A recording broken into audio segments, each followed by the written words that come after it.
So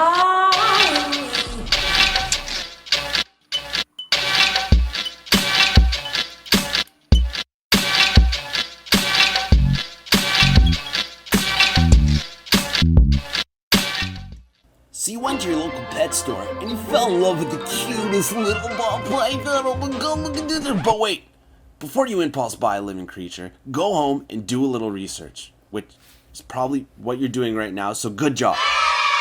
So first off, let's start with some basic info. Python regius, also known as the ball python, is a nocturnal species of snake from Central and West Africa. Now, they're called ball pythons because of their tendency to kind of tuck into a little ball when they get frightened, which is really a good reflection of how the species acts in general. It's very docile and not very prone to biting. Now, if you've ever held a ball python, you probably know if you put them around your neck or around your arm, they typically tend to kind of just sit there. And that's kind of where they got their other name, which is royal python. And that's because in Africa, where they're from, royalty or the rulers and stuff would wear them as jewelry, just like I'm doing right now. I'm Peter.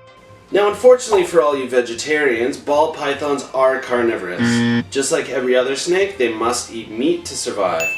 Now, in captivity, they're eating mainly rodents, so mice and rats. You can usually find these at your local pet shop, or you can even order them online sometimes. Now, you can choose whether or not to feed live prey. I choose to feed frozen thawed.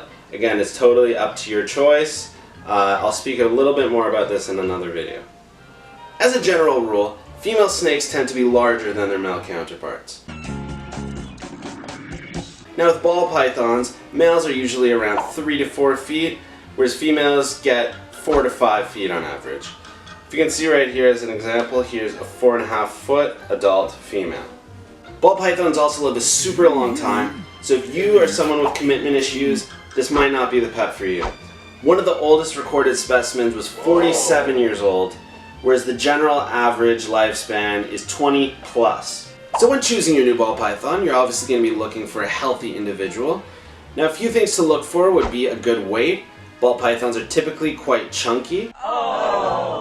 Another thing you're going to be looking for is evenly sized, clear eyes. You're going to want to make sure they don't have any mites. Mites are pretty much fleas for snakes. They're irritating for the snake. They're irritating to get rid of. They can carry diseases, so it's definitely not something you want to bring into your home. You're going to want to make sure the snake you're choosing is well hydrated.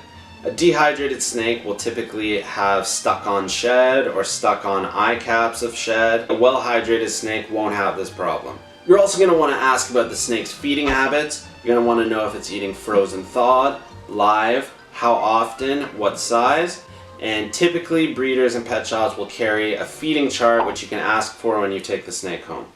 Now for price, you can always shop around or compare prices, but to me, if I really like an animal, I say the price is whatever it's worth to you. Is it worth it? Now let's talk about habitat. So the rule of thumb for snakes is that the snake should not be longer than the length plus the width of the cage. So that means if you have a 6-foot snake, you should have at least a 4-foot long by 2-foot wide cage for it.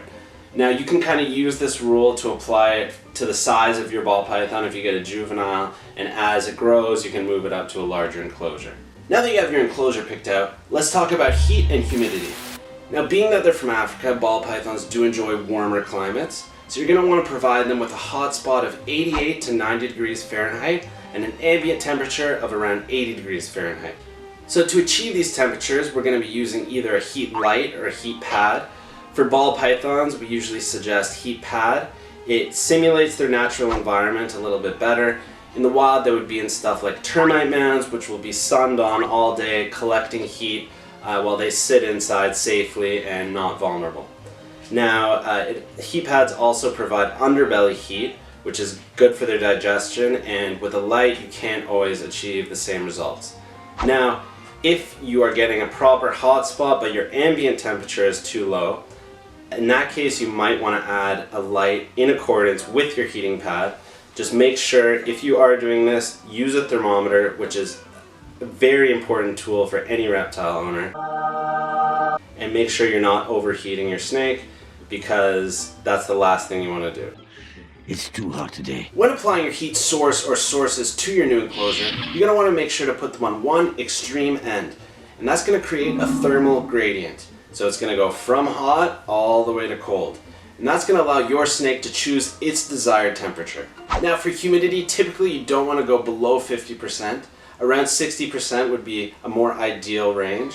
If they are in shed, I usually bump it up even higher than that.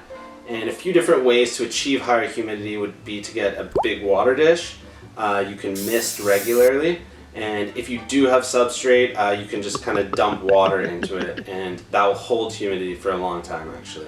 So for substrate, I typically use cocoa husk.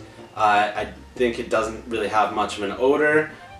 It's quite absorbent. It holds humidity well. It's not dusty, and it's big chunks, so it doesn't really get stuck in their mouth or anything. It's chunky. You could also use cocoa fiber, but because it's little pieces, it could get stuck, but it's a little bit more absorbent. But if it's dry, it gets a little more dusty because it's little small particles. You could also use reptile bark. It looks a little bit better, I think. It's usually a little bit more expensive, and it kind of smells a little better, I think. Aspen I don't like for ball pythons. It kind of dries them out, I feel. Aspen doesn't hold humidity well. I also think it doesn't look that good, and it smells like hamsters. You can also use newspaper or paper towel, but it's obviously not as aesthetically pleasing. You're going to have to keep a little bit closer eye on your animal, and it's going to be a little bit more maintenance actually, because with substrate you can kind of just scoop it out. But with newspaper or paper towel, you're going to be switching the entire thing quite frequently. So you have your enclosure, you have your heat set up, you have your substrate down, and now you want to put in some furnishings, make your snake feel at home.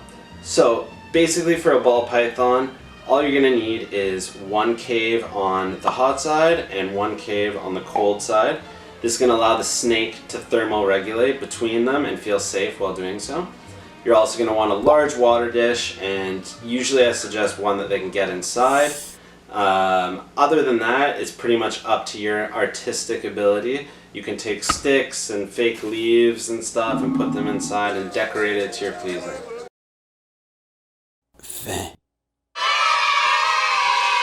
Hey guys, a few more things I wanted to touch on.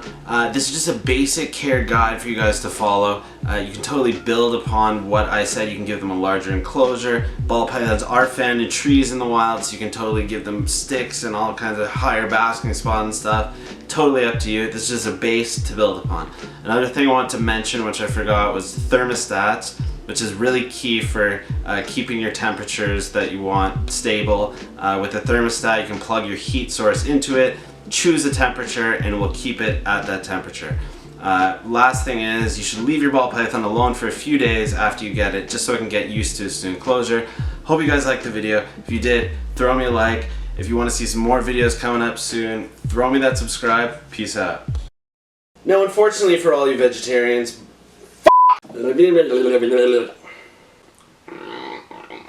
frozen, thawed